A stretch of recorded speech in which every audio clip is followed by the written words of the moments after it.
Since we're here in Washington, D.C., just a few blocks from the people whose salaries we pay, let's make damn sure they hear us when we demand that they do their jobs. Protect this country. Protect the people you swore to serve. Protect our democracy. And listen closely, because tens of thousands of voices are about to make it very simple for you. Impeach, convict, and remove. Let me hear it. Impeach, convict, remove. I want Congress to hear it in their goddamn offices. Impeach, convict, remove. I want the White House to hear it. Impeach, convict, remove. Standing up here because this country is worth fighting for. And every single one of you showed up today because you believe the same thing. This movement is not small. This is not some fringe fad, and it sure as hell isn't quiet.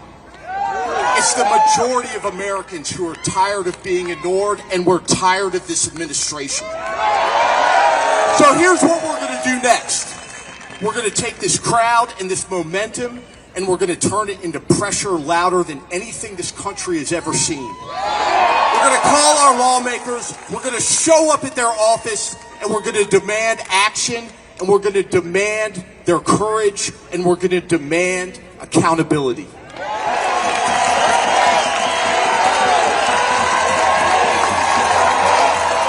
Let him hear it! Let him hear what real Americans sound like!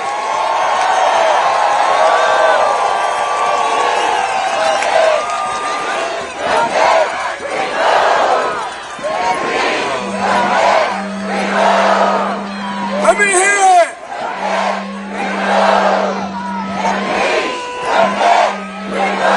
Can you hear that, Donald?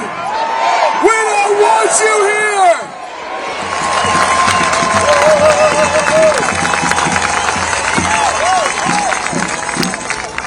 Good afternoon, America.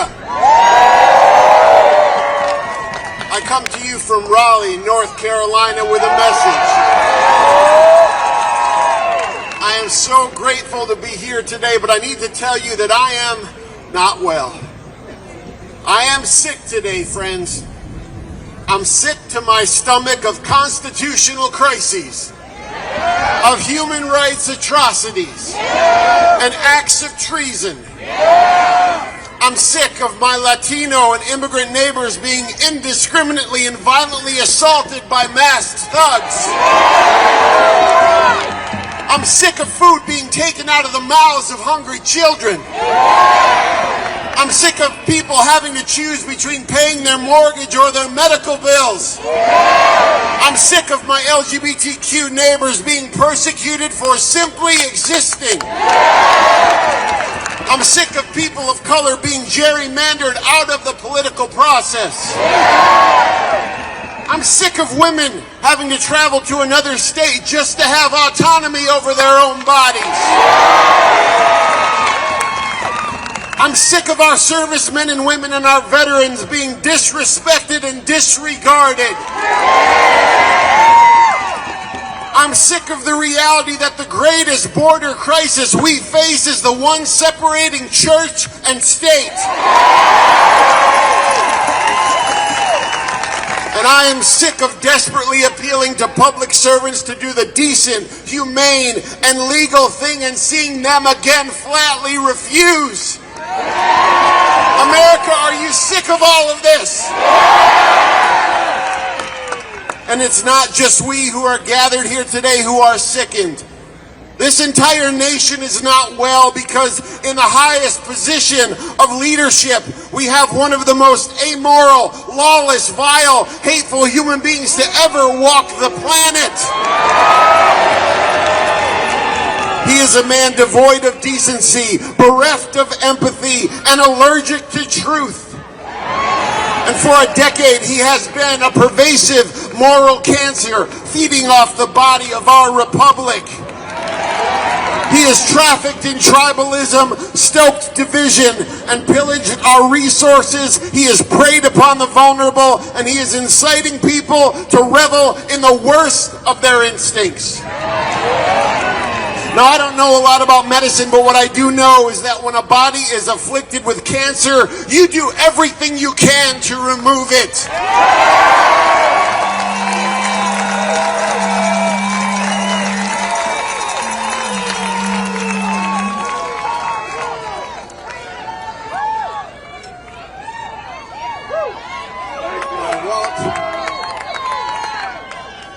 I want my record to show that when the resistance needed my voice, I was there.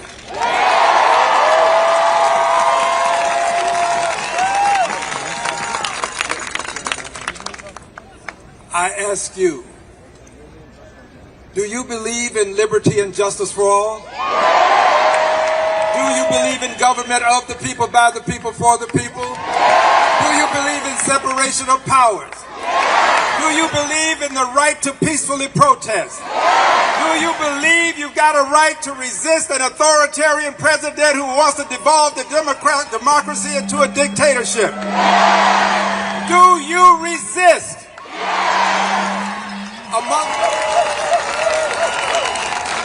We the people matter. This still matters. I want to hear it. Fire me up.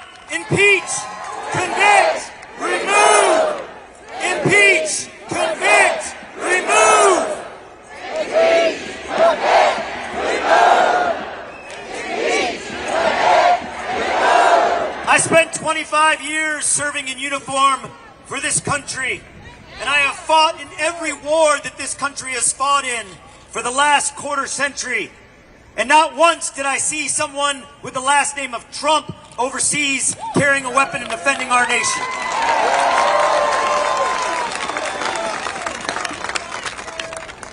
When I hung up my uniform, I did not hang up my oath. I went into Gaza to deliver humanitarian aid and resigned in protest to tell the world of the genocide that's taking place. Every bomb that drops that kills a Gazan child, a Palestinian family, is coming from our tax dollars. Every form of tyranny, foreign and domestic. 62 years ago, Martin Luther King stood on these steps behind us, and he talked about the three evils: poverty, racism, and militarism. This president has proven that that is true. And he has added to that list with violence and pedophilia. We cannot tolerate this tyrant in office. And it is not too late, but time is coming where this tyrant will become a dictator. And there is only one power that can stop him, and it is not in Congress, and it is not in the Supreme Court, and it is not in the executive branch. It is with us, we the people. The average American, every one of us, every day, you work your ass off to put food on the table, and 28 cents of that dollar goes to taxes. Not for us. It doesn't come back to us. It goes to renovate a ballroom. It goes to line the Oval Office in gold. It looks like Liberace's bedroom.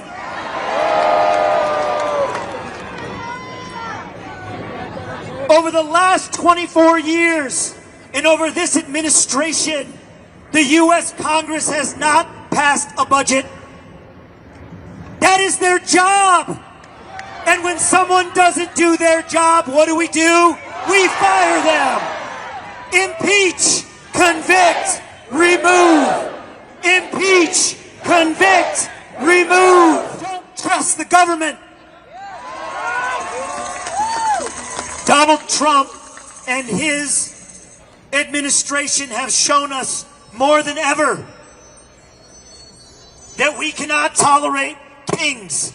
We cannot tolerate tyrants. We cannot tolerate princes. We cannot tolerate dictators. And the time is now. And tomorrow is too late. This clown tirelessly. I know because I've been fighting beside her and I'm exhausted and I think she sleeps less than I do. But she still manages to look incredible every day. And she's just an incredible leader, doing incredible work. I know you already know who I'm talking about. Please give a warm round of applause for Jessica Denson.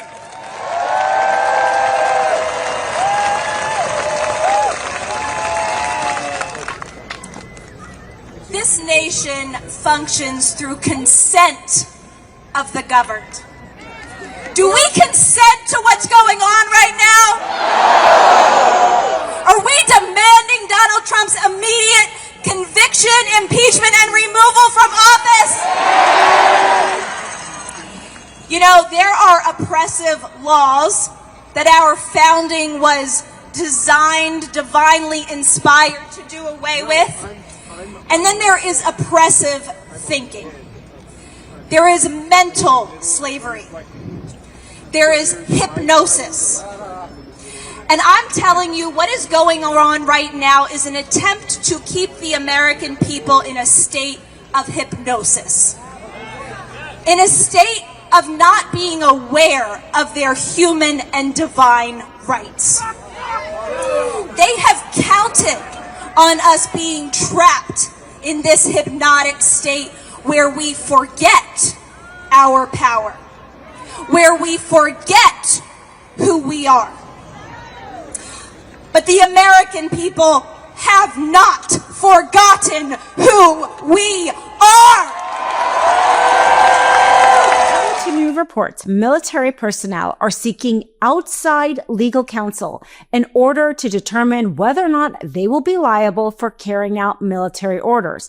This, of course, coming at the time as Congresspeople like Elise Slotkin and Mark Kelly are speaking directly to members of the military, telling them not to carry out an illegal order. Trump so upset by this that as president of the United States, he put out a tweet saying that those Congresspeople are treasonous and then reposted a post calling for them to be hanged. This unprecedented move.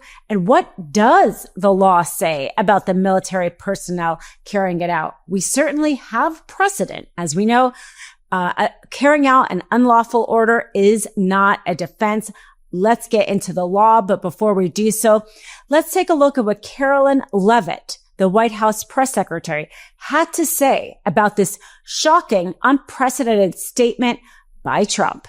Take a listen. Can I just follow up? The president and the vice president, for that matter, have accused the other side of encouraging political violence. Isn't that exactly what the president is doing when he says that members of Congress should be killed? Why aren't you talking about what these members of Congress are doing to encourage and incite violence? They are literally saying to 1.3 million active duty service members not to defy the chain of command, not to follow lawful orders. Actually, every single can refuse an illegal order, which is they're suggesting, Nancy, that the president has given